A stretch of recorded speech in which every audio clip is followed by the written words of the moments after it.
Hello दोस्तों, फिर से वेलकम है, फिर से स्वागत है आप सभी लोगों का। आप देख रहे हैं हमारा यूट्यूब चैनल सीजी कंप्यूटर्स और जहां पर लगातार देख पा रहे हैं मॉडर्न हिस्ट्री की क्लासेस, जिसमें नए राज्य की स्थापना का की क्रम देख रहे थे। 18वीं शताब्दी में नए राज्य की स्थापना जो हुई है उनकी हम बातें कर रहे थे। और जैसे कि हमने बात की थी पिछले क्लास में, आप जानते हैं हम नए राज्यों की लिस्ट में बंगाल की बातें कर रहे थे। ठीक है, नए राज्यों की लिस्ट में किसकी बातें कर रहे थे भाई? बंगाल की बातें कर रहे थे।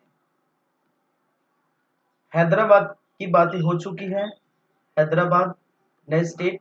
हैदराबाद के बाद हमने देखे थे अवध, और अवध के बाद हम बात कर रहे थे कर्नाटक राज्य की, और कर्नाटक के बाद हम बात कर रहे हैं बंगाल की। और बहुत सारे भी बाकी है भाई। ये चौथा क्लास है, लगभग 8 से 10 क्लास, 10-12 क्लास हो सकते हैं। उसके बाद आपके जो है मराठा बाकी है। ठीक है, मैसूर बाकी है, आपके पंजाब राज्य बाकी है, आपके केरल राज्य बाकी है, आपके रुहेलखंड बाकी है। तो ये सारी बातें होंगी। तो फिलहाल अभी क्या चल रहा है? फिलहाल बंगाल की हम बातें कर रहे हैं, बंगाल राज्य की बातें कर रहे हैं। ठीक है, चलिए। तो जैसे कि आप जानते हैं हमने क्या देखे हैं भाई साहब, बंगाल राज्य में किस किस नवाब की बातें कर चुके हैं। तो पहली बात तो मुर्शिद कुली खां, जिन्होंने स्थापना की थी।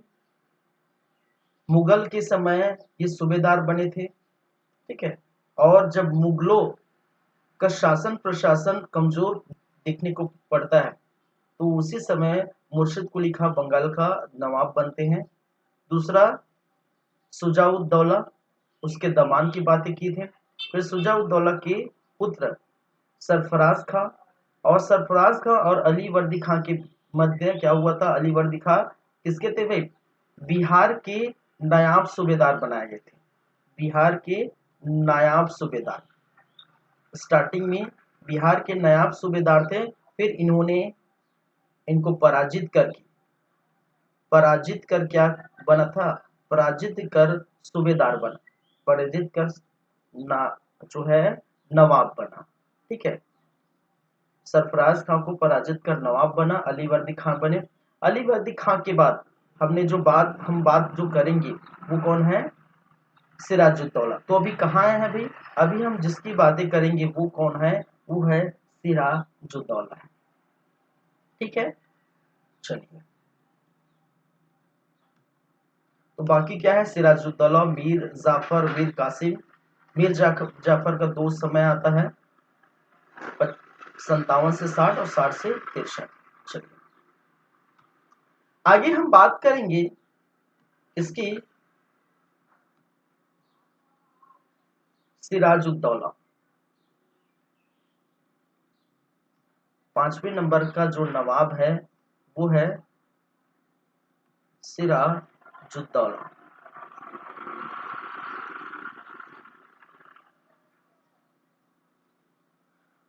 सिराजुद्दौला जिसका समय काल क्या था भाई साहब? 1756,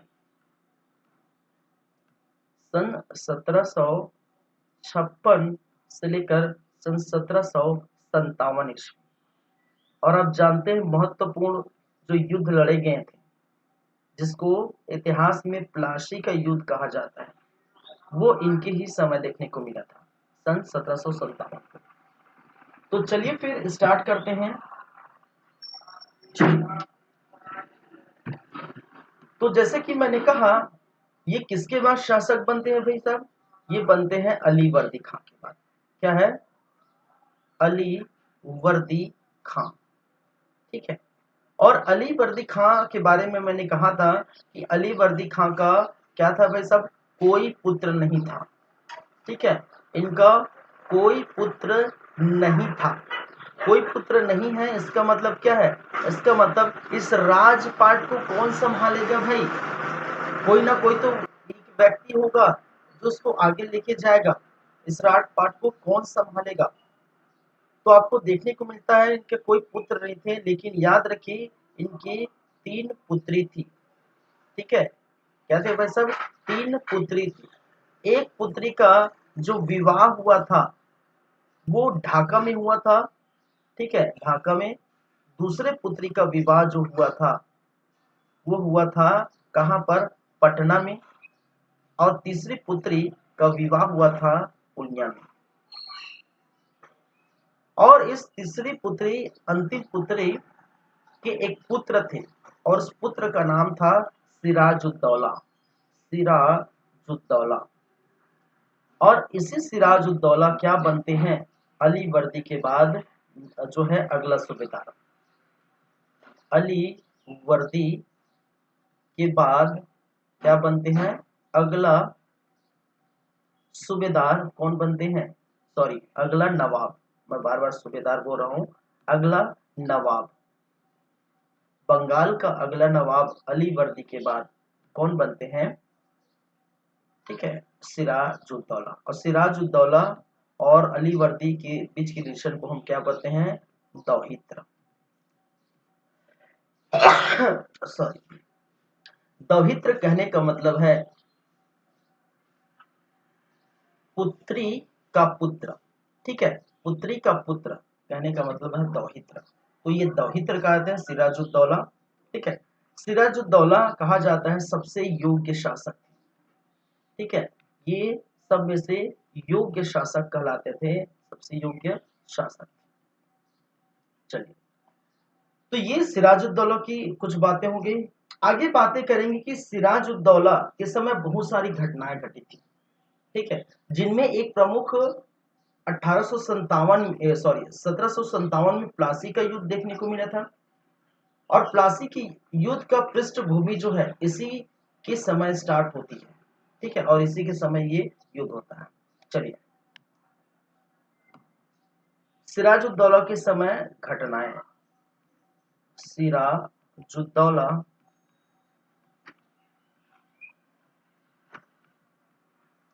के समय घटनाएं।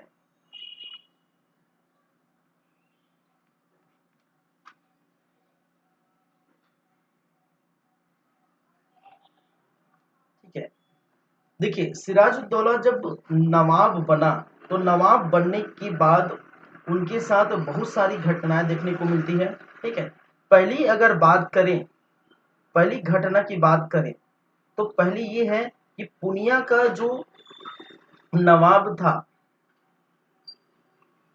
पूर्णिया का नवाब, और पूर्णिया का नवाब देखने को मिलेगा वो है शौकतगंज। शौकतगंज। ठीक है, चलिए घटनाएं देख रहे हैं। पहले ही हम दूसरी बात देखते हैं, घसीटी बेगम। ठीक है, क्या है? घसीटी बेगम। घसीटी बेगम के साथ भी इनका क्या हुआ था? घटनाएं घटी थी। क्या था वो हम देखेंगे। जगत सेठ एक व्यक्ति थे, जगत सेठ।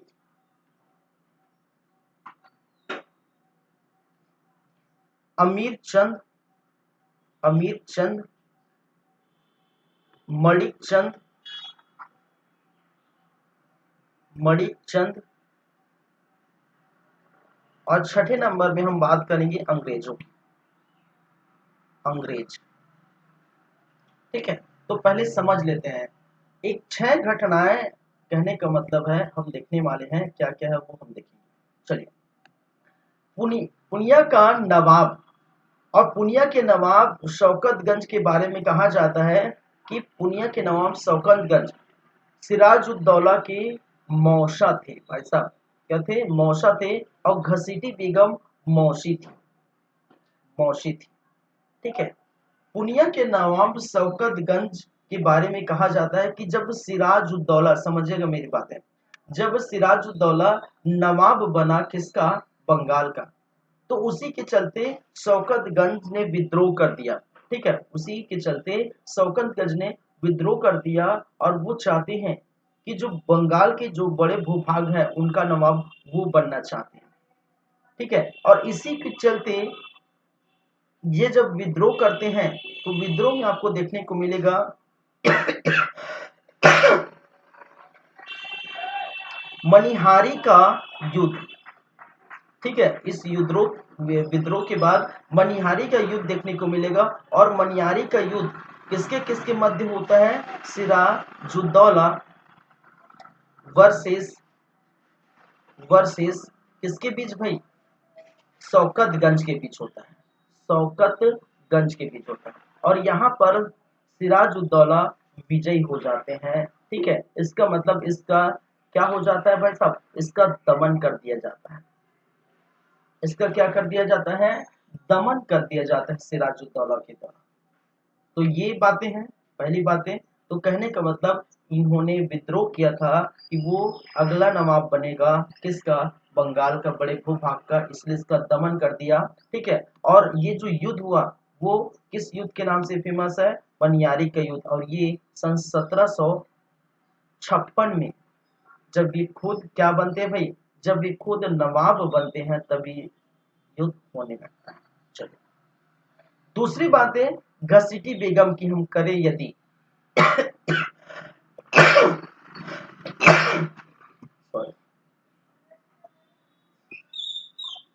दूसरी बात है घसीटी बेगम की करें तो इनकी मौसी थी और इनकी घसीटी बेगम का एक पुत्र था। ठीक है। और उस अपने पुत्र को घसीटी बेगम अपने पुत्र को क्या बनाना चाहते हैं? फिर से वही बात, नवाब के रूप में देखना चाहते हैं। ठीक है। और इनका विद्रोह कर दिया। कौन किया? घसीटी बेगम ने सिराजुल्लाह का विरोध किया, विद्रोह किया। ठीक है, कि वो अपने पुत्र को क्या बनाए?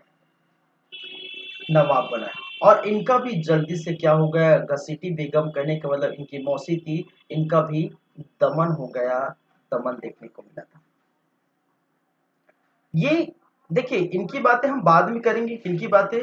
जगत सेठ। जैसे जगत सेठ के बारे में कहा जाता है कि एक प्रकार का साहूकार थे। ठीक है, इस समय एक प्रकार के ये बंगाल में साहूकार थे, लोगों को पैसा वैसा जो है देते थे। साहूकार समझते हैं ना, जिनके पास जो खूब पैसा रहता है, बैंकर समझ लीजिए। ठीक है, जिनके पास खूब पैसा रहता है, जो ब्याज में लोगों को पैसा देते थे।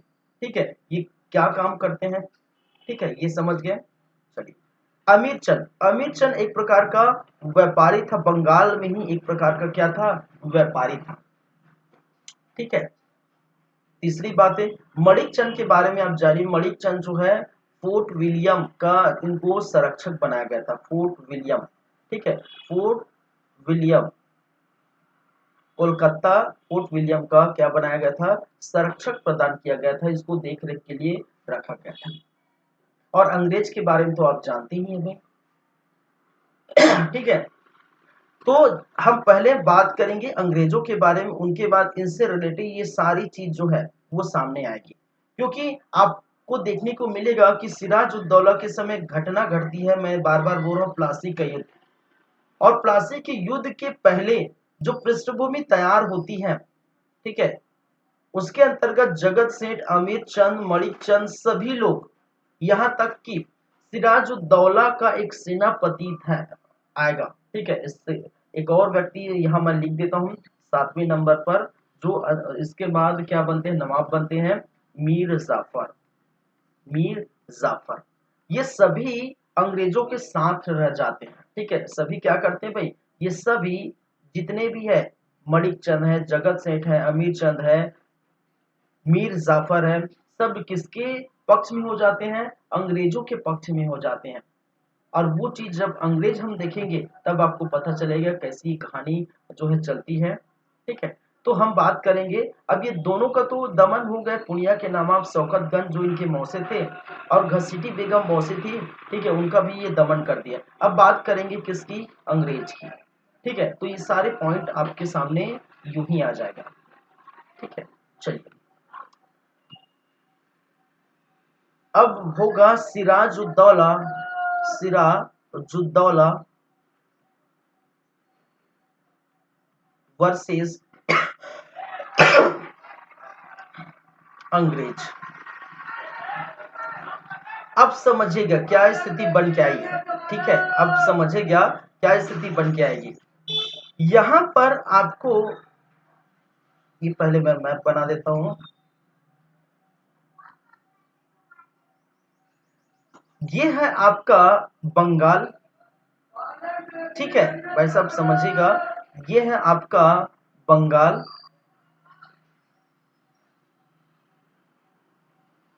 और इस बंगाल के नवाब की हम बात करें, नवाब कौन है?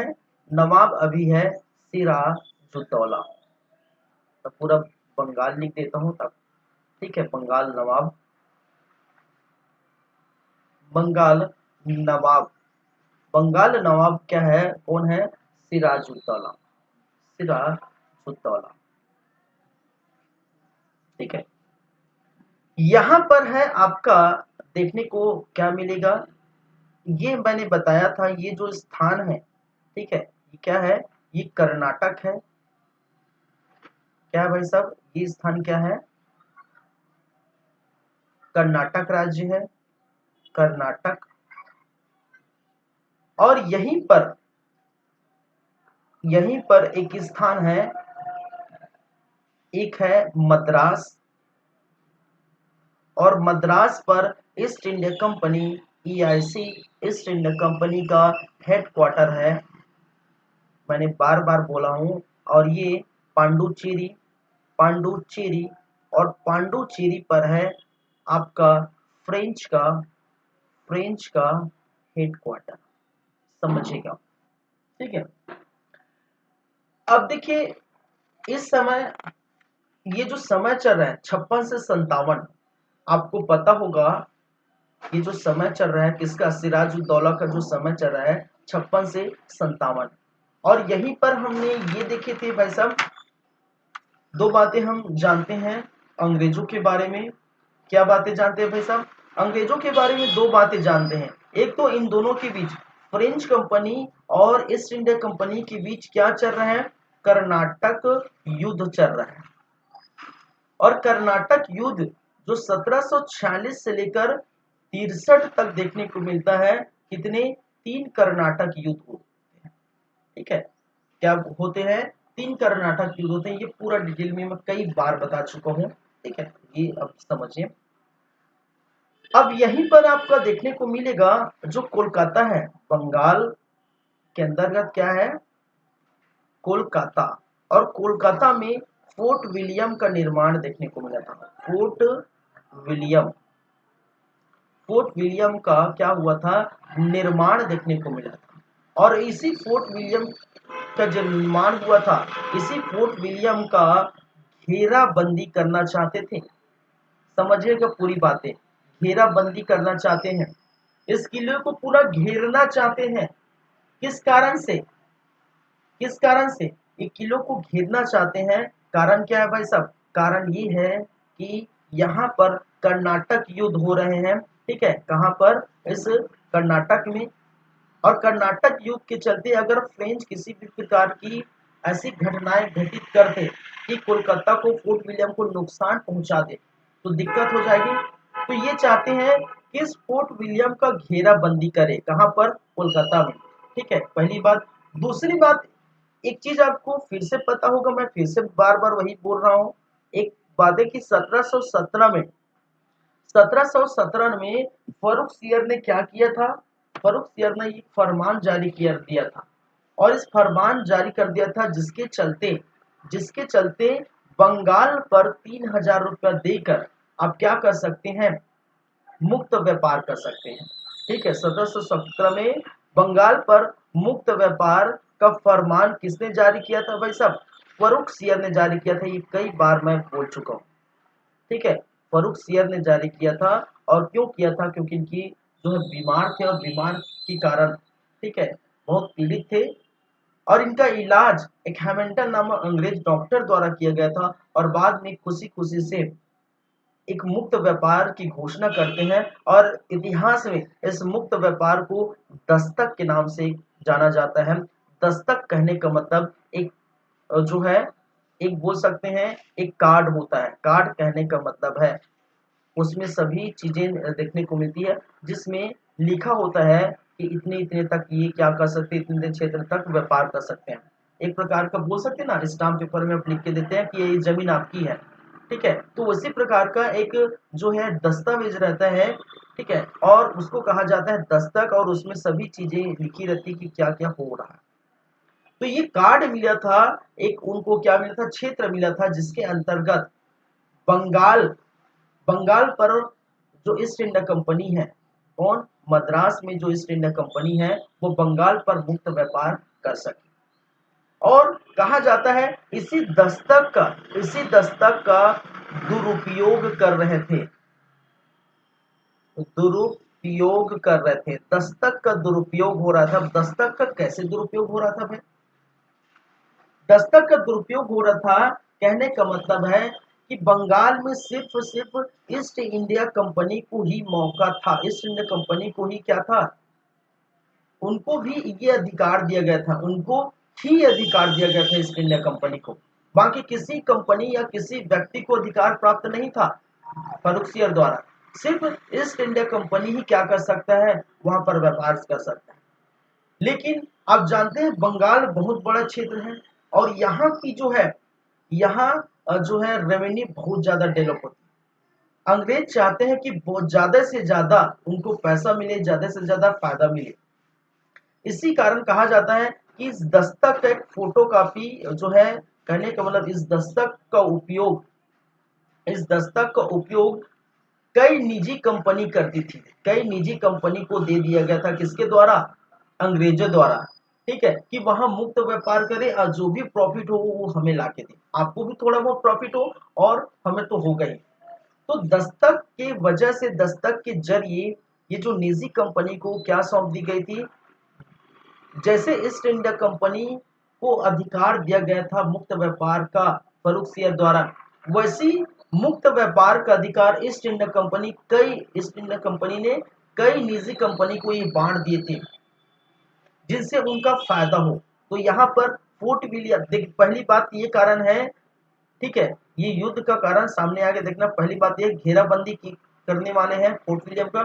दूसरी बात, दस्तक का दस्तक का क्या हो रहा था, दुरुपयोग हो रहा था, दुरुपयोग हो रहा था यहाँ पर, ठीक है। अंग्रेज द्वारा निजी कंपनियों को अपने अधिकार बांट दिए थे कि वो मुक्त व्यापार करें।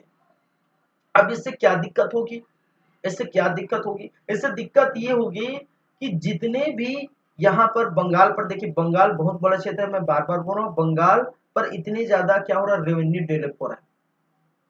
तो सभी स्थिति ऐसी पैदा हो गई कि पैसा बहुत ज्यादा अंग्रेजों के पास चली जाती है। इससे यहाँ की आर्थिक स्थिति में फर्क पड़ता है, आर्थिक स्थिति कमजोर हो जाती है। अरे भाई, जहां से पैसा आ रहा है वहां पूरा लूट के अंग्रेजों को दे रहे हैं, अंग्रेज अपने जेब में भर रहा है, तो आर्थिक स्थिति डगमगाएगी, सही, जाहिर सी बात है। तो ये दो कारण है कि फोर्ट विलियम का घेराबंदी करना चाहते हैं और दस्तक का दुरुपयोग करना चाहते हैं। इसलिए सिराजुद्दौला वर्सेस अंग्रेज के बीच क्या हुआ, ठीक है, इनके बीच युद्ध देखने को मिलेगा। अब ये दोनों चीजों के कारण क्या होगा, अब सिराजुद्दौला का आक्रमण देखने को मिलेगा। सिराजुद्दौला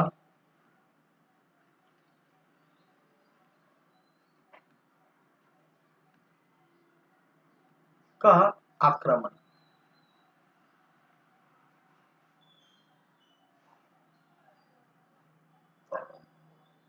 आक्रमण और आक्रमण के कारण जैसे मैं बताया, यहाँ पर मैं लिख देता हूं कारण क्या है, ठीक है। कारण नंबर फर्स्ट, जैसे कि मैंने बताया, फोर्ट विलियम की घेराबंदी करना चाहते हैं, फोर्ट विलियम किले की घेराबंदी, किले की घेराबंदी, घेराबंदी, ठीक है। दूसरी, दस्तक का दुरुपयोग, दस्तक का, ठीक है, क्या किया जा रहा था, दुरुपयोग। तो दोनों चीज समझ गए, ठीक है। और ये दोनों कौन करना चाहते हैं, अंग्रेजों द्वारा, ये अंग्रेजों द्वारा, ये दोनों किसके द्वारा किया जा रहा था, अंग्रेजों द्वारा। और क्योंकि फोर्ट विलियम की घेराबंदी इसलिए करना चाहते थे कि फ्रेंच और अंग्रेज के बीच कर्नाटक युद्ध चल रहे थे, तो वो नहीं चाहते थे कि फोर्ट विलियम को नुकसान पहुंचे।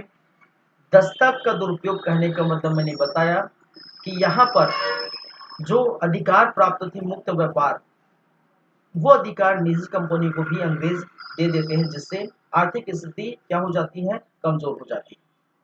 और इसी से बौखलाकर सिराजुद्दौला ने क्या किया, आक्रमण किया। और आक्रमण में सबसे फर्स्ट आपको देखने को मिलेगा 17 जून सन 1756, सॉरी 4 जून सन 1756 सिराजुद्दौला ने क्या किया, सिराजुद्दौला ने क्या किया, सिराजुद्दौला ने कासिम बाजार पर हमला कर कब्जा कर लिया।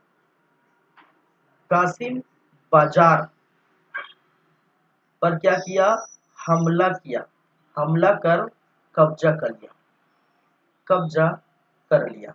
और आपको पता है कासिम बाजार की स्थापना, ठीक है, देखने को मिला था जब यूरोपियन यात्री आए थे, तो यहाँ पर मार्केट लगती थी, यहाँ पर जो है व्यापार की अंतर्गत, ठीक है, यहाँ सामान जो है खरीदी बेची जाती है, एक बाजार समझते ना, बाजार है। तो उसी पर इन्होंने क्या किया, हमला कर दिया और हमला करके कब्जा कर लिया। दूसरी ये घटना है कि 15 जून सन 1756 को ही, 4 जून के बाद जो है 9-10 दिन बाद इन्होंने सिराजुद्दौला ने क्या किया, फिर से सिराजुद्दौला ने कोलकाता पर आक्रमण कर दिया। कोलकाता पर क्या किया, आक्रमण कर दिया, आक्रमण। और आपको ये जानना पड़ेगा कि 15 जून के बाद 20 जून को गई 5 दिन तक, 20 जून 1756 कोलकाता पर आक्रमण किया। अब देखिए ये क्या है, कोलकाता, कोलकाता, और कोलकाता पर है फोर्ट विलियम, फोर्ट विलियम। और इस चारों तरफ कोलकाता फोर्ट विलियम के चारों तरफ सिराजुद्दौला ने अपने क्या तैनात किए, सैनिक तैनात किए, ठीक है, क्या तैनात किए भाई साहब, सैनिक तैनात किए। जो सैनिक क्या करते थे, एक हफ्ते तक, 5 दिन तक टकटकी लगाकर देखते रहते थे, ठीक है, कोलकाता तक पूरी तरह से आक्रमण करके उनको घेर लिए। घेरने के बाद 5 दिन बाद 20वें तारीख को, 15 तारीख को ये हुआ था, ठीक है, 20 तारीख को फोर्ट विलियम पर आक्रमण कर दिया। फोर्ट विलियम पर क्या किया, आक्रमण किया, ठीक है। तो 15 जून 56 को क्या किया, कोलकाता को पूरी तरह से घेर लिया। 5 दिन तक ये घेराबंदी करने के बाद, ठीक है, 20 तारीख को उन्होंने फोर्ट विलियम पर आक्रमण कर दिया, ठीक है, ये घटना है। अब देखिए क्या हुआ, जब फोर्ट विलियम पर इन्होंने आक्रमण किया, तो जानते हैं आप किसका है ये फोर्ट विलियम भाई, किसका है ये अंग्रेजों का फोर्ट विलियम है। अब इन्होंने आक्रमण किया और आक्रमण करने के बाद इन्होंने, देखिए इन्होंने क्या किया, 20 जून सन 1756 को मैंने क्या कहा, ये फोर्ट विलियम पर आक्रमण, विलियम पर क्या किया, आक्रमण किया। समझिएगा पूरी बात है।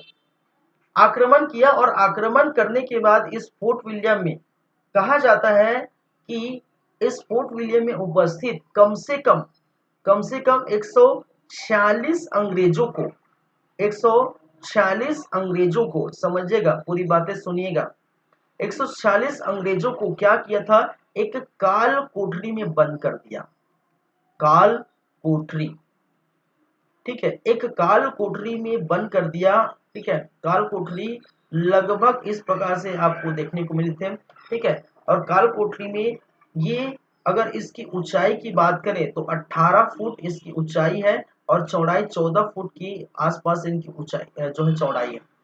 इस ऐसे छोटे जो काल कोठरी में सभी अंग्रेजों को लगभग 146 अंग्रेजों को क्या किया गया था, 146 अंग्रेजों को यहाँ पर काल कोठरी में बंद कर दिया था, ठीक है, बंद कर दिया। फोर्ट विलियम पर आक्रमण करके यहाँ उपस्थित जो 146 अंग्रेज हैं उसको काल कोठरी में बंद कर दिया। इनमें से एक उपस्थित एक व्यक्ति जिसका नाम था जे जेड हॉर्वेल, जे जेड हॉलवेल, ठीक है, नाम याद रखिए, जे जेड हॉलवेल की साथ 146 अंग्रेजों, टोटल 146 व्यक्तियों अंग्रेजों को काल कोठरी में बंद कर दिया। और काल कोठरी में बंद किया कहने का मतलब पूरी तरह से, ठीक है, वो पैक्ड एक रूम है, वहां से नहीं इधर से कहीं से भी हवा पानी आने जाने का कोई क्या रास्ता नहीं है, ठीक है, पूरा ही पूरा क्या है, अंधेरा है, ठीक है, पूरा जो है भाई साहब यहाँ लाइट वाइट की व्यवस्था नहीं है, अरे लाइट थोड़ी रखेंगे, काल कोठरी है, पूरी तरह से अंधेरा है, कहीं से हवा पानी आने जाने की व्यवस्था ही नहीं है, लोग भूख मारे तड़प रहे हैं, कोई सुनने वाला नहीं है, सिराजुद्दौला करके पुकार रहे हैं, अरे भाई साहब खोलिए हम मर जाएंगे, लेकिन उन्हें किसी ने नहीं सुना। बाद में कहा जाता है कि ले देकर कहीं से कहीं जुगाड़ करके तोड़ ताड़ के ये काल कोठरी से बाहर निकली, और कहा जाता है कि सिर्फ 23 व्यक्ति या 23 अंग्रेज, ठीक है, बोल सकते हैं 23 अंग्रेज ही क्या करिए बाहर निकले, 23 अंग्रेज ही बाहर निकल पाए, बाकी की बाकी यहीं पर क्या करिए दम तोड़ दिए भाई साहब, दम तोड़ दिए। 23 अंग्रेज ही बाहर निकले, और उनमें से एक व्यक्ति है, एक अंग्रेज है जिसका नाम है हॉलवेल, और हॉलवेल ने ये सारी घटनाएं, ठीक है, व्यतीत की है, ये सारी घटनाएं बताए कि भाई साहब ऐसा ऐसा हुआ है, ठीक है। हॉलवेल, मैंने क्या कहा, हॉलवेल ही क्या है बाहर निकले, ठीक है, कितने 146 अंग्रेजों को काल कोठरी में बंद कर दिए थे, 23 ही बाहर निकले। और याद रखिए ये जो पूरी घटना जो मैं बता रहा हूँ, काल कोठरी वाला जो पूरी घटना, ठीक है, ये पूरा का पूरा घटना इतिहास में किस नाम से दर्ज है, इतिहास में किस नाम से दर्ज है, इतिहास में ब्लैक होल नामक घटना के नाम से दर्ज है, किस नाम से,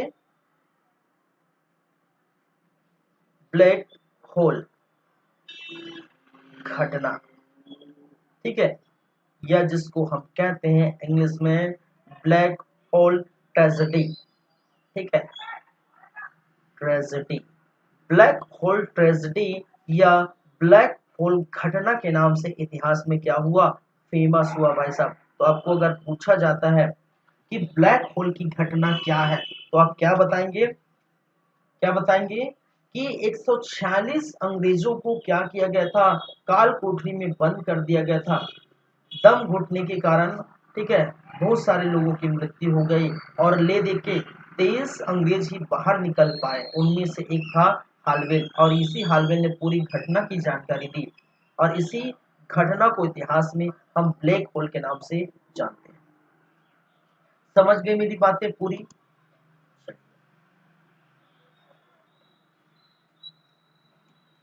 अब देखिए क्या होगा, अब इतनी सारी घटनाएं हो गई, सिराजुद्दौला ने आक्रमण कर दिया कासिम बाजार पर, सिराजुद्दौला ने आक्रमण कर दिया कोलकाता पर, सिराजुद्दौला ने फोर्ट विलियम पर आक्रमण कर दिया, और आक्रमण करने के बाद 140 लोगों को बंद बना दिया, 30 बाहर निकली, घटना ब्लैक होल के नाम से जाना जाता है। तो इतनी घटना से क्या ये ऐसी चुप बैठेगा, अरे भाई अंग्रेज चुप बैठेंगे, नहीं बैठेंगे ना, वो देखता रहेगा कि तुम करते जाओ, हम देखते रहेंगे, ऐसा नहीं है ना। अब इस घटना का बदला होगा, इस घटना का क्या लिया जाएगा, बदला लिया जाएगा, और किस प्रकार से लिया जाएगा वो हम देखेंगे। आगे की बात करें यदि, तो फिर से मैं थोड़ा मैप ड्रॉ कर देता हूं, ये है आपका फिर से बंगाल,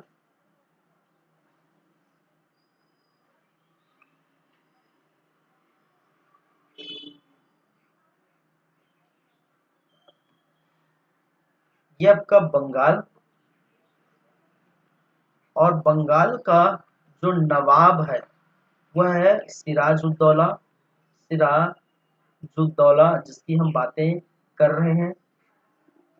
और यहाँ पर है आपका मद्रास, ठीक है, मद्रास, मद्रास जहां पर अंग्रेज का हेडक्वार्टर है, ठीक है। EIC ईस्ट इंडिया कंपनी, अंग्रेज या EIC ईस्ट इंडिया कंपनी का क्या है भाई साहब, हेड क्वार्टर है। अब क्या होगा, ये सब पूरी घटना के बाद कहा जाता है कि एक प्रकार के बदला लेने के लिए, ठीक है, एक प्रकार के बंगाल के नवाब को सबक सिखाने के लिए, ठीक है, कहा जाता है कि ये एक तरफ से, इस तरफ से एक व्यक्ति का नेतृत्व होता है, ठीक है, और नेतृत्व करने वाला, इधर से नेतृत्व करने वाला क्या था, रॉबर्ट क्लाइव, रॉबर्ट क्लाइव, ठीक है। रॉबर्ट क्लाइव जो है 2 बार जो है आप जानते हैं यहाँ पर गवर्नर बन के आते हैं 56 से आसपास 60 में, ठीक है, 60 के बाद फिर से 64 तक बनते हैं, ठीक है, तो वो हम देखेंगे। तो रॉबर्ट क्लाइव ने सेना पकड़ी, ठीक है, रॉबर्ट क्लाइव की सेना, और जो सेना थे वो किस मार्ग से, स्थल मार्ग, स्थल मार्ग, स्थल मार्ग से इनकी सेना कहाँ पहुंची, बंगाल पर पहुंची। वहीं पर एक अंग्रेज नेतृत्वकर्ता जिसका नाम है, ठीक है, क्या है, एडमिरल वाटसन, एडमिरल वाटसन, समझेगा। एडमिरल वाटसन की सेना इधर से पहुंची, ठीक है, इधर से भाई, जल मार्ग से, जल मार्ग से, ठीक है। अरे भाई ये जल मार्ग है ना, ये बंगाल की खाड़ी है, वे ऑफ बंगाल है कि नहीं, ये क्या है भाई साहब, ये पूरा बंगाल की खाड़ी है, क्या है, ये पूरा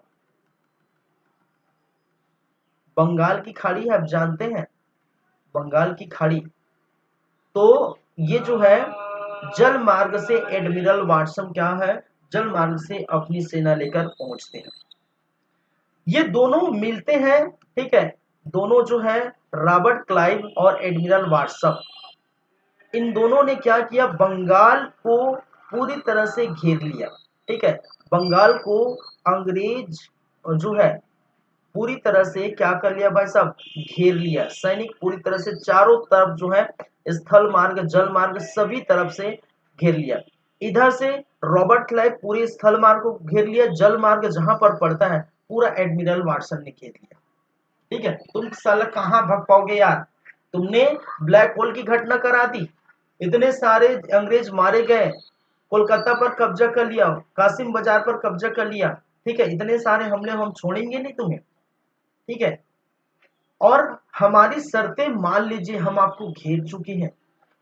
रॉबर्ट क्लाइव का कहना है कि आप जो है, आप हमारी शर्तें मान लीजिए, हम हमसे आप संधि कर लीजिए, ठीक है, हम आपको घेर लिए हैं। ये बात किसको पहुंचा रही है, सिराजुद्दौला को बोले जा रहा है, किसको, रॉबर्ट क्लाइव को।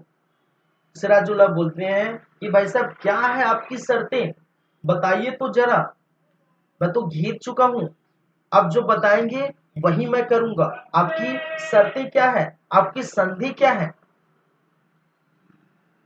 रॉबर्ट क्लाइव का कहना है कि भाई साहब मेरी जो है कई सारे शर्तें हैं, ठीक है, अगर ऐसे शर्तों को नहीं मानेंगे तो युद्ध तो जाहिर है होगा ही, ठीक है। तो मुझे क्या करना है, एक तो मेरे साथ क्या चल रहा है, मेरे साथ जो है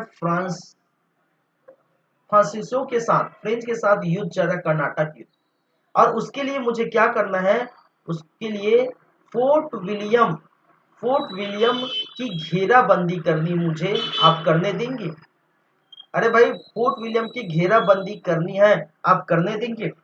कोलकाता पर मुझे नियंत्रण प्राप्त करना है, जो आपके पास अभी है, कोलकाता पर क्या करना है, नियंत्रण स्थापित करना है, क्योंकि आपने तो कब्जा कर लिया, उस कोलकाता को मुझे दे दीजिए, मेरा नियंत्रण वहां पर रहेगा।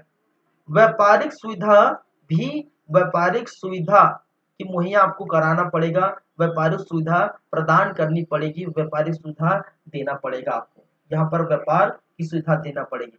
और यहाँ पर जो है बंगाल पर सिक्के ढालने का क्या देना पड़ेगा, सिक्के ढालने की अनुमति भी प्रदान करनी पड़ेगी कि यहाँ पर ब्रिटिश के सिक्के ढले जाएंगे। ये सारी जो चीजें हैं, ये सारी शर्तें, ये सारी मांगे हैं, आप चाहते हैं कि नहीं ये सारी शर्तें आप मानेंगे कि नहीं, क्योंकि आपके जो पूरे एरिया को हम क्या करते हैं, घेर लिए हैं। तो सारी शर्तें को मानेंगे कि नहीं, ये रॉबर्ट क्लाइव ने बंगाल के नवाब सिराजुद्दौला को ये मैसेज पहुंचा, ये बोला।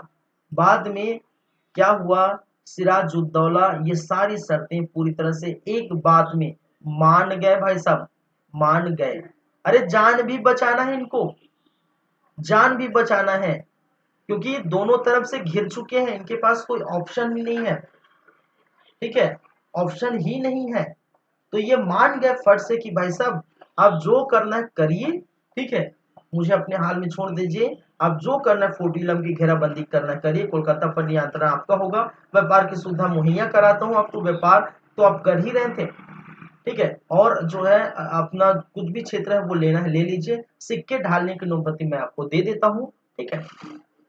चलिए, तो सिराजुद्दौला ने, ठीक है, ये सारी मांगे मान ली, ठीक है।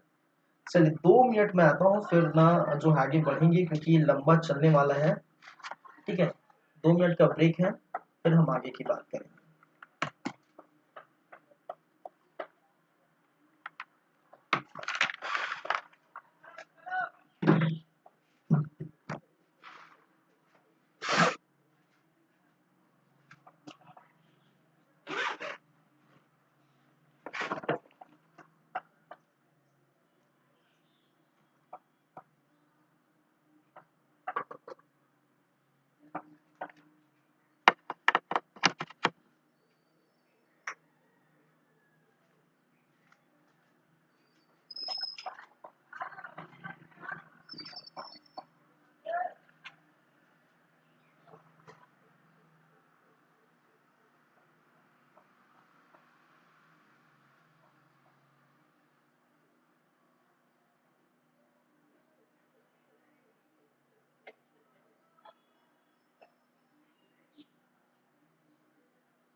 चलिए ठीक है, फिर से वेलकम है, फिर से स्वागत है आप सभी लोगों का ब्रेक के बाद।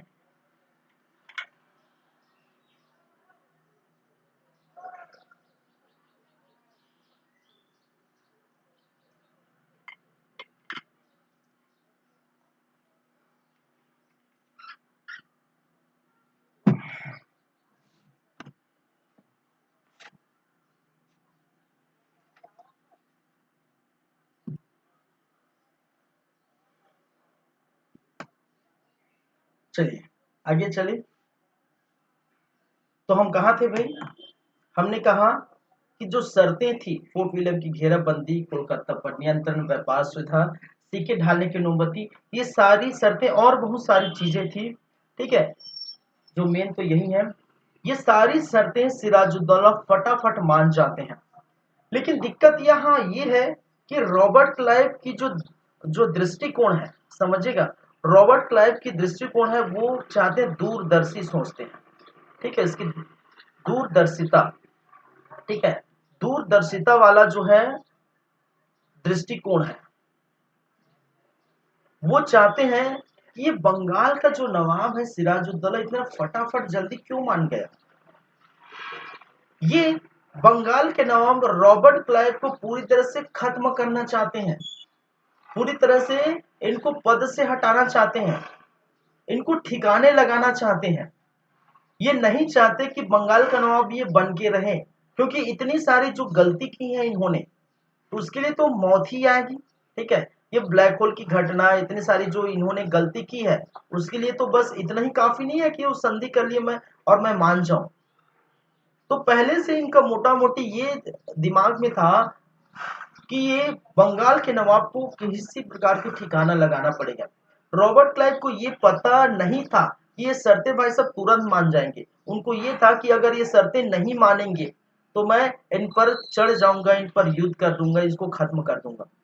तो ये तो मान गए, तो इनके बाद तो इनका दिक्कत हो गया कि भाई साहब ये मान गए तो इससे युद्ध कैसे करूं। ठीक है, चलिए, बाद में ये पता चलता है कि रॉबर्ट क्लाइव जो दूरदर्शी सोचते हैं। ठीक है, अब सोचिए यहाँ पर क्या देखने को मिलेगा। एक तरफ है रॉबर्ट क्लाइव, रॉबर्ट क्लाइव, ठीक है, आपको देखने को मिलेगा ये रॉबर्ट क्लाइव। अब जिस चीज की मैं बात कर रहा हूं, ठीक है, कुछ और लोग हैं, जैसे अमीर चंद। ठीक है, अमीर चंद यहाँ के क्या है, व्यापारी है। ठीक है, और अमीर चंद, मैंने क्या कहा, अमीर चंद इस बंगाल के व्यापारी है भाई साहब। ये पहले भी मैं बताता कि इनकी जो है बातें बाद में आएंगी, इसलिए मैं यहाँ पर हूं अभी। अमीर चंद यहाँ का व्यापारी है। अगर मैं सिराजुद्दौला की बात करूं, किसकी, सिराजुद्दौला, सिराजुद्दौला, तो सिराजुद्दौला के सेनापति में जो मेन एक सेनापति है, एक क्या है भाई साहब, एक सेनापति, और एक क्या है, एक दीवान है। ठीक है, एक सेनापति है और एक क्या है, दीवान है। सेनापति जिसका नाम है मीर जाफर, समझ जाएंगे क्या है, सेनापति जिसका नाम है मीर जाफर। दीवान जिसका नाम है राय दुर्लभ। क्या है, इसका नाम क्या है भाई साहब, राय दुर्लभ, राय दुर्लभ। तो सिराजुद्दौला के सेनापति मीर जाफर थे, दीवान कौन थे, राय दुर्लभ थे। ठीक है, चलिए, अब देखिए रॉबर्ट क्लाइव क्या करेगा। रॉबर्ट क्लाइव कांटेक्ट करते हैं भाई साहब, कांटेक्ट करते हैं, किससे कांटेक्ट करते हैं, अमीर चंद को कांटेक्ट करते हैं। अमीर चंद पूरे एरिया के बारे में जानता था, सिराजुद्दौला के बारे में जानता था। ठीक है, तो ये कांटेक्ट करते हैं किससे, अमीर चंद से। और कांटेक्ट किस लिए करते हैं कि भाई साहब मुझे मुझे किससे बात करनी है, मुझे मीर जाफर से मुलाकात करनी है। मीर जाफर से क्या करना है, मुझे मुलाकात करनी है, उनसे मिलना है, और मुलाकात करनी है, उससे मिलना है। आप क्या मुझे उससे मिला सकते हैं। ठीक है, उससे मुझे मिला सकते हैं क्या। अमीर चंद बोला जी हाँ मैं मिला सकता हूं, लेकिन इसके लिए भी एक शर्त है। ठीक है, मिला सकता हूं, साथ साथ इससे सौदा करनी है, इससे कुछ सौदा करनी है। किसके बारे में, बंगाल के बारे में, सिराजुद्दौला के बारे में, बहुत सारी चीजें मुझे वहां पर सौदा करनी है। अमीर चंद ने बोला हाँ भाई ठीक है, लेकिन मेरी भी एक शर्तें हैं। अमीर चंद की शर्तें ये थी कि मेरी भी एक शर्तें हैं। उनको क्या चाहिए था, उनको 30 लाख रुपया चाहिए था। पहली शर्तें 30 लाख चाहिए था। दूसरी शर्तें, जो बंगाल है, बंगाल में इतना पैसा है, ठीक है, बंगाल में इतनी सारी पैसे हैं, ठीक है, यदि आप सौदा करते हैं अमीर चंद से, बंगाल के जो है नवाब को, ठीक है, हटाते हैं या जो भी करते हैं वो आपकी मर्जी, लेकिन बंगाल से मुझे क्या चाहिए, बंगाल से 50% मुझे चाहिए था, ठीक है, जो भी आय होगी। बंगाल तो बहुत बड़ा भौगोलिक क्षेत्र जहां पर जो है रेवेन्यू, जहां फंड बहुत आते हैं, रेवेन्यू बहुत डेवलप होता है, तो बंगाल का 50% दे दीजिए, 30 लाख रुपए चाहिए, तब मैं आपको अमीर चंद से मिलाऊंगा, उससे सौदा कराऊंगा कि वो सिराजुद्दौला को उसके पद से किस प्रकार से हटाए। अमीर चंद से क्यों मिलना चाहेंगे? देखिए, अमीर चंद एक सेनापति है और सेनापति का काम है कि पूरी सेना उनके अंडर में रहेगी, ठीक है। जब सेना ही कमजोर पड़ जाएगा तो सिराजुद्दौला कुछ नहीं कर पाएगा, ठीक है। तो अमीर चंद ने मीर जाफर से मुलाकात के लिए ये रकम मांगी, ठीक है, और मीर जाफर सुजाउद्दौला की पूरी हिस्ट्री जानता था। जाहिर सी बात है, सेनापति है भाई, साथ तो वो जानेंगे ही। तो मुलाकात, कहा जाता है ठीक है भाई साहब, आपकी शर्तें रॉबर्ट क्लाइव मान ली जाएगी, ठीक है, रॉबर्ट क्लाइव द्वारा ये शर्तें क्या करें फिर से मान ली गई कि आपको 30 लाख रुपया देंगे, बंगाल पर 50% आपको क्या करेंगे, ठीक है। चलिए देखिए, कहा जाता है कि रॉबर्ट क्लाइव की मुलाकात मीर जाफर से अमीर चंद बीच में क्या है, जो है बीच में क्या है, इंटरमीडिएट का काम करता है।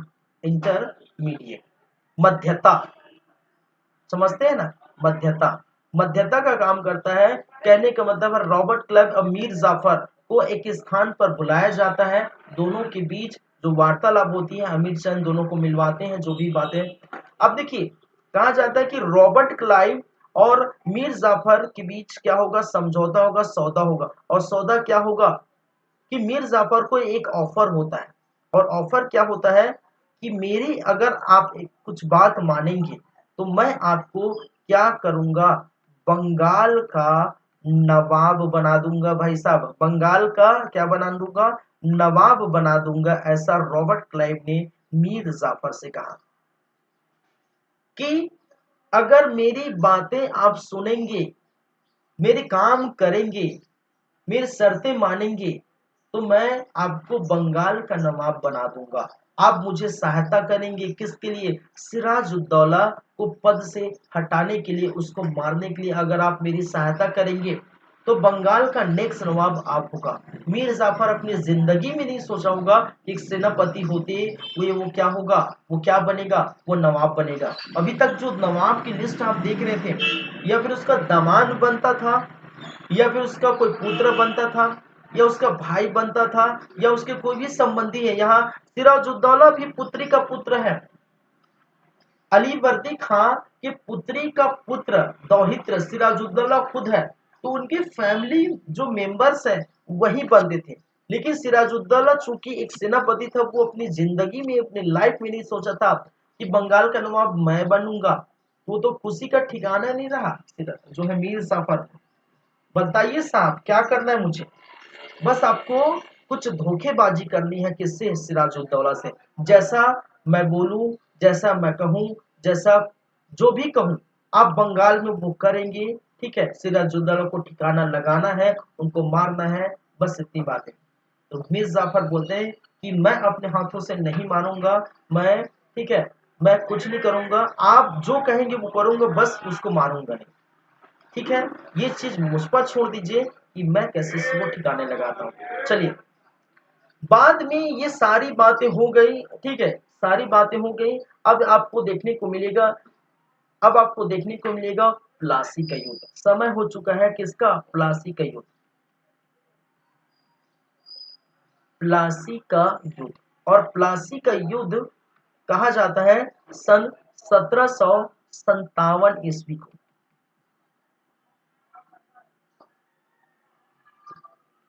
ठीक है। प्लासी के युद्ध में कौन कौन भाग लेंगे भाई साहब,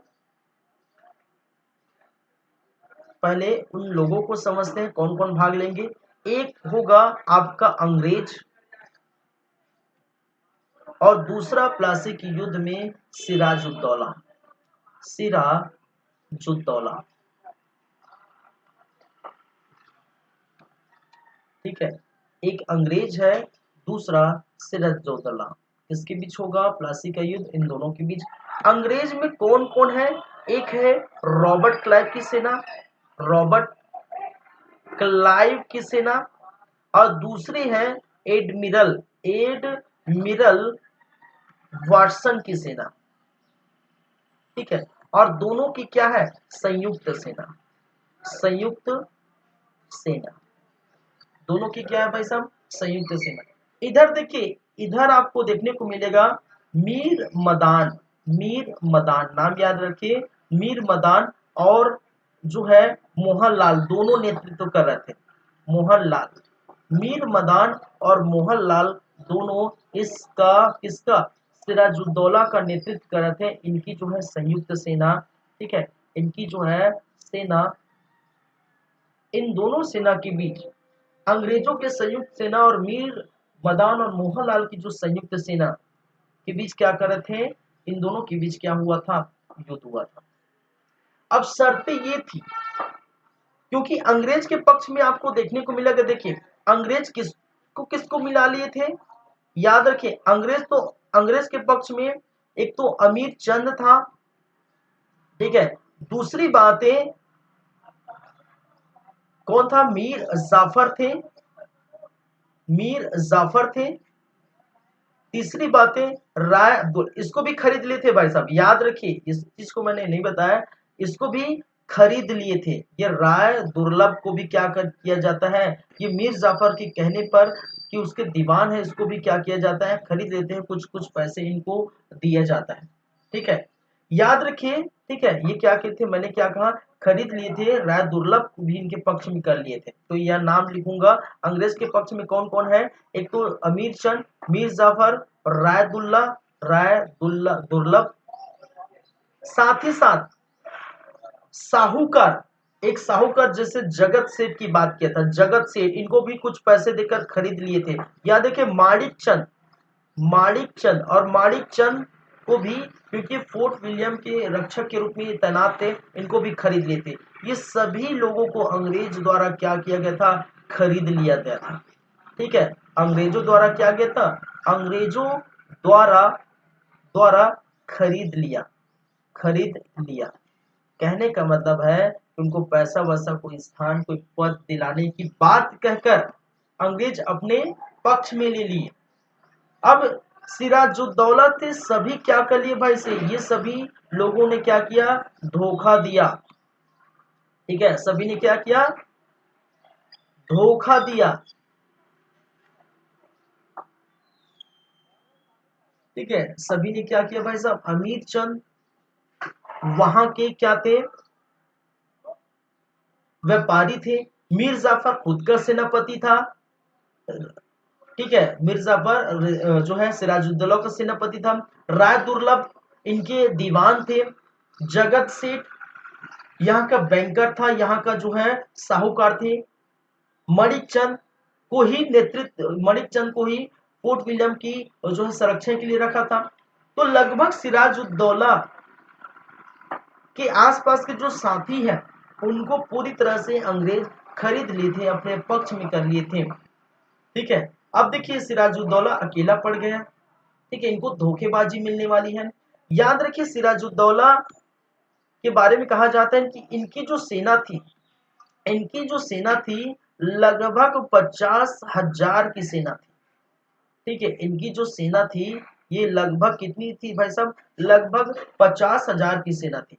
और ये सबकी जो सेना थी, ये सबकी सेना थी लगभग जो है 32,000, ठीक है। क्या है? मैंने कहा लगभग, मतलब इतना मान के चलिए 30% के आसपास, ठीक है। 20% के आसपास जो है इसका। तो 50,000 की इसकी सेना और लगभग इनकी सेना, ये सभी मैंने कहा लगभग, कोई सेना को एक एक नहीं गिन पाएगा भाई, ये लगभग की बात है। तो सोचिए 50,000 की सेना इसकी है, अंग्रेजों की सेना क्या है, लगभग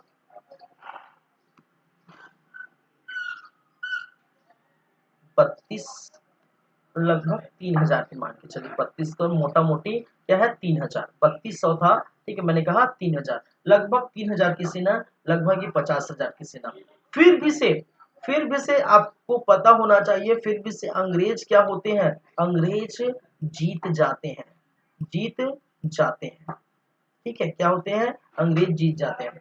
इसमें कहा जाता है कि मीर जाफर इनके, देखिए मीर जाफर के बारे में सिराजुद्दौला को उस समय मालूम नहीं था, समझिएगा पूरी घटना।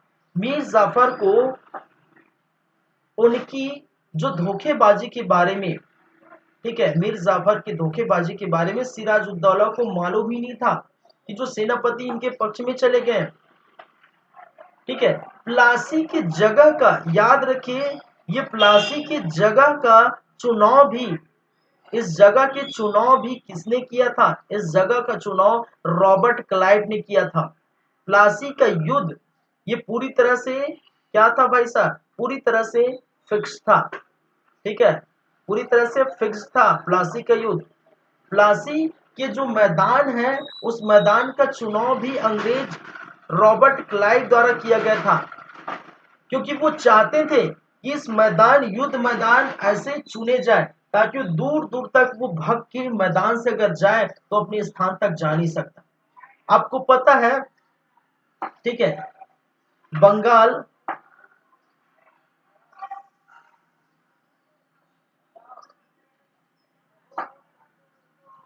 चलिए, तो ये प्लासी के युद्ध का चयन, उसके मैदान का चयन रॉबर्ट क्लाइव ने किया कि यहाँ लड़ेंगे, ठीक, उनको मारेंगे, क्योंकि भगकर जितना भी दूर जा सके अपने राजधानी तक, अपने क्षेत्र तक नहीं पहुंचना चाहिए, ऐसी इन्होंने क्या बनाई थी, ठीक है, ये प्लासी का युद्ध चुना गया था।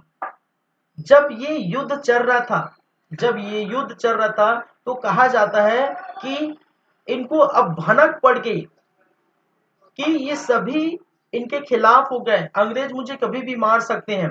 मीर मदान और मोहनलाल, कहा जाता है कि भाई साहब मीर मदान और मोहनलाल के कहने पर, इस युद्ध में मीर मदान और मोहनलाल के कहने पर सिराजुद्दौला को भेजा जाता है बाहर कि आप जाइए, ठीक है, आपके लिए बहुत खतरा है। मीर मदान और मोहनलाल की बात अंग्रेजों द्वारा क्या की जाती है, हत्या की जाती है। इधर सिराजुद्दौला भग निकल पड़ते हैं, समझिएगा, सिराजुद्दौला, सिराजुद्दौला क्या है, भग जाते हैं, भगते हैं, भगते हैं। लेकिन आपको पता है मैंने कहा था कि सिराजुद्दौला के लिए ऐसा स्थान चुना गया था कि भग के जाएंगे तो ऐसे स्थान नहीं है कि छुप पाएंगे, दूर दूर तक कितना भी भगेंगे, ऐसा मैदान, ऐसा स्थान चुना गया था कि भग के वो कहीं छुप भी नहीं पाएंगे। और कहा जाता है कि यहाँ पर मीर जाफर, मीर जाफर का एक पुत्र था, ठीक है, और मीर जाफर के पुत्र जिसका नाम था मीरन, मीरन, और मीरन का भी एक जो है दोस्त था, बोल सकते हैं, ठीक है, मीरन का दोस्त है मोहम्मद बेग, मोहम्मद बेग, उनका पुत्र मीरन और उनका दोस्त मोहम्मद बेग, ये दोनों ने मिलकर क्या किया था, इन दोनों ने मिलकर जो है सिराजुद्दौला की हत्या कर दी भाई साहब, हत्या कर दिया।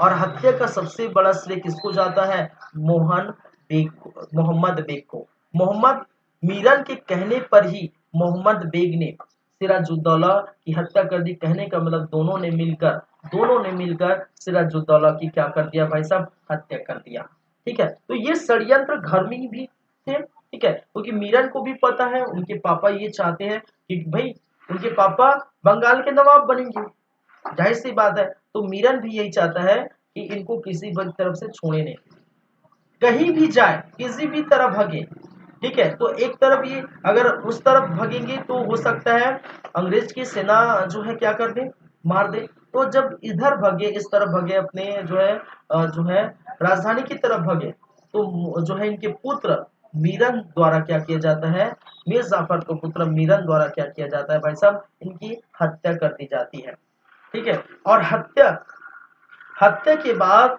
जो है, याद रखिए इस प्लासी के युद्ध के बाद, ठीक है, याद रखिए प्लासी के युद्ध के बाद, ठीक है, बंगाल पर अंग्रेजों का नियंत्रण स्थापित हो गया है। बंगाल पर क्या हुआ, अंग्रेजों का नियंत्रण स्थापित हो गया, अंग्रेजों का नियंत्रण स्थापित हो गया, ठीक है, बंगाल पर अंग्रेजों का नियंत्रण स्थापित हो गया। और मीर जाफर के बारे में याद रखिए, मीर जाफर, ठीक है, मीर जाफर अंग्रेजों द्वारा नवाब चुना जाता है, अंग्रेजों द्वारा, ठीक, क्या किया जाता है, नवाब बनाया जाता है, नवाब बनाया जाता है। और इसका पूरा श्रेय अंग्रेजों के जो है इस युद्ध को जीतने का पूरा श्रेय किसको जाता है, रॉबर्ट क्लाइव को जाता है, रॉबर्ट क्लाइव को जाता है। भाई साहब, रॉबर्ट क्लाइव की इस रणनीति, इस कूटनीति के चलते क्या देखने को मिला है कि मीर जाफर क्या बन जाते हैं, मीर जाफर क्या बन जाते हैं भाई साहब, मीर जाफर बन जाते हैं नेक्स्ट नवाब। और याद रखिए मीर जाफर को क्या कहा जाता है, रॉबर्ट क्लाइव का गधा कहा जाता है। इतिहास में मीर जाफर को रॉबर्ट क्लाइव की गधा के नाम से संबोधित किया जाता है। ये बहुत बड़ा गधा था कि अपने ही नवाब को धोखा दे दिया, अपने ही नवाब को धोखा देने वाले गधा कौन है भाई साहब, वो है मीर जाफर।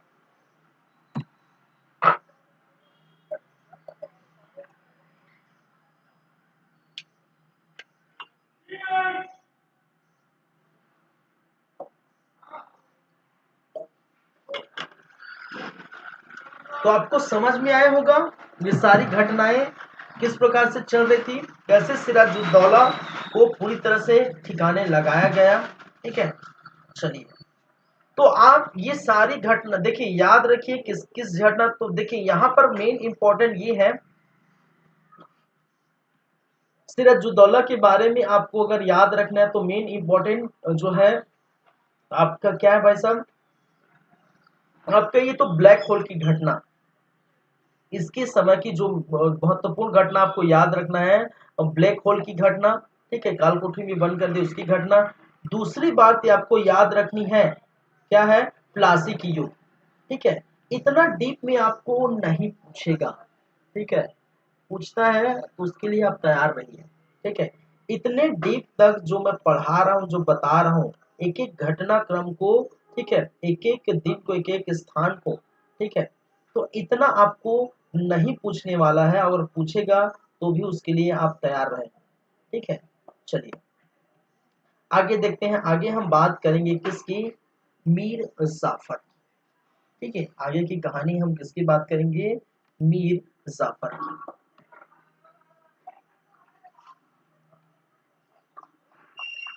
मीर जाफर, जैसे कि शर्तों के मुताबिक, ठीक है, शर्तों के मुताबिक मीर जाफर को सन 1757 के प्लासी के युद्ध के बाद ये बनाया गया था इनको, और 60 तक, 60 तक ये क्या रहते हैं, 3 वर्ष तक ये मीर जाफर क्या रहते हैं भाई साहब, यहाँ के क्या रहते हैं, नवाब रहते हैं, ठीक है। तो कहने का मतलब है प्लासी के युद्ध के बाद, प्लासी के युद्ध के बाद, प्लासी के युद्ध 1757 में हुआ था, प्लासी के युद्ध के बाद, सिराजुद्दौला के बाद, सिराजुद्दौला के बाद बंगाल का नवाब बनता है, बंगाल का क्या बनता है, नवाब बनता है,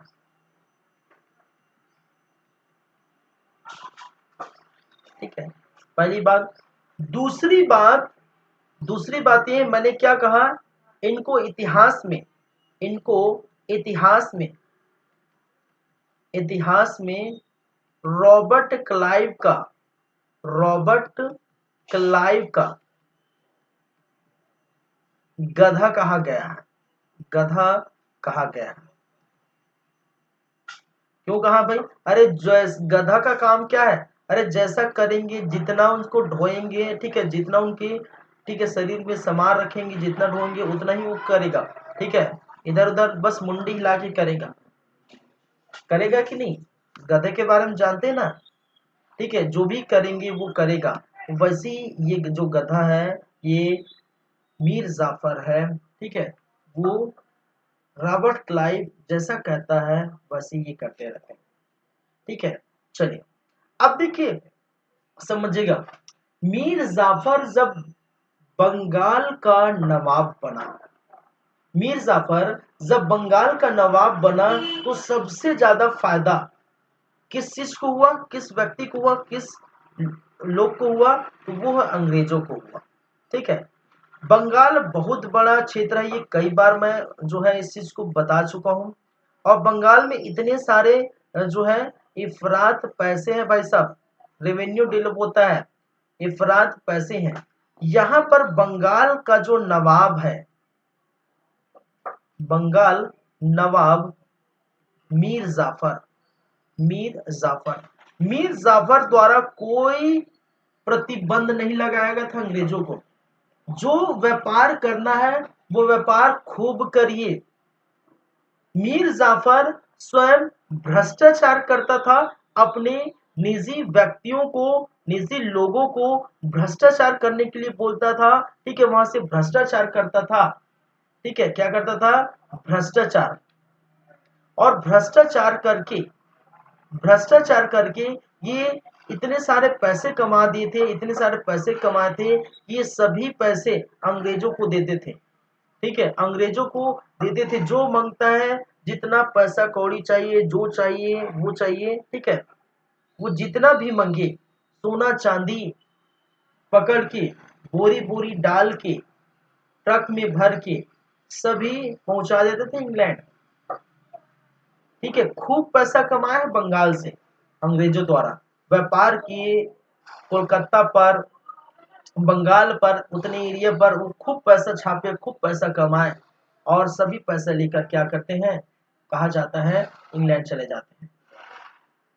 कहा जाता है अंग्रेजों का ये रॉबर्ट क्लाइव है, अंग्रेजों का जो रॉबर्ट क्लाइव है, रॉबर्ट क्लाइव भी दुख था भाई, दुखी था ये। और दुखी किस बात के था? कि रॉबर्ट क्लाइव के ऊपर भी कोई और थे, ये तो गवर्नर था। अरे रॉबर्ट क्लाइव क्या था भाई? गवर्नर था।